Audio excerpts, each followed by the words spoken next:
আসসালামু আলাইকুম আরহামতুল্লাহি ওয়াবারাকাতু।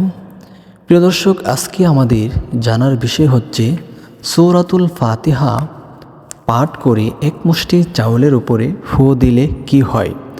আজকের ভিডিওটি খুবই ইম্পর্টেন্ট এবং গুরুত্বপূর্ণ।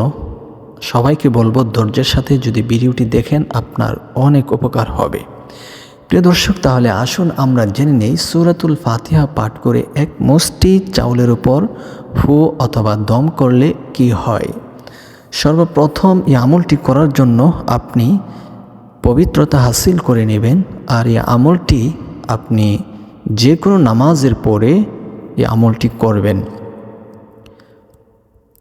আমলের উদ্দেশ্য করে জায়নামাজের পাটিতে বসবেন এবং আমলটি করতে শুরু করবেন। সর্বপ্রথম 3 বার ইস্তেগফার আদায় করবেন। আস্তাগফিরুল্লাহ আস্তাগফিরুল্লাহ আস্তাগফিরুল্লাহ। আমি সংক্ষিপ্ত পাঠ করেছি, আপনারা সম্পূর্ণ ইস্তেগফারটি আয়াত পাঠ করতে পারেন।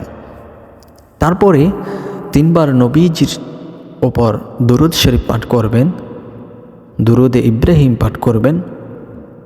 তো আমি সংক্ষিপ্তে পাঠ করছি সাল্লাল্লাহু আলাইহি ওয়াসাল্লাম সাল্লাল্লাহু আলাইহি ওয়াসাল্লাম সাল্লাল্লাহু আলাইহি ওয়াসাল্লাম।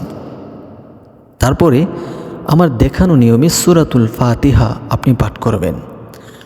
আউযু বিল্লাহি মিনাশ শাইতানির রাজীম। বিসমিল্লাহির রহমানির রহিম। আলহামদুলিল্লাহি রাব্বিল আলামিন। الرحمن الرحيم مالك يوم الدين إياك نعبد وإياك نستعين اهدنا الصراط المستقيم صراط الذين أنعمت عليهم غير المغضوب عليهم ولا الضالين।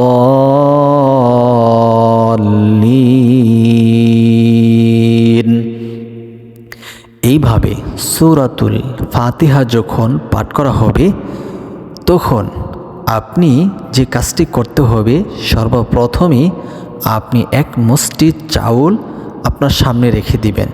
ওই এক মুষ্টি চাউল থেকে আরও অল্প কমাই দিবেন, যাতে করে এক মুষ্টিতে কিছু কম হয়।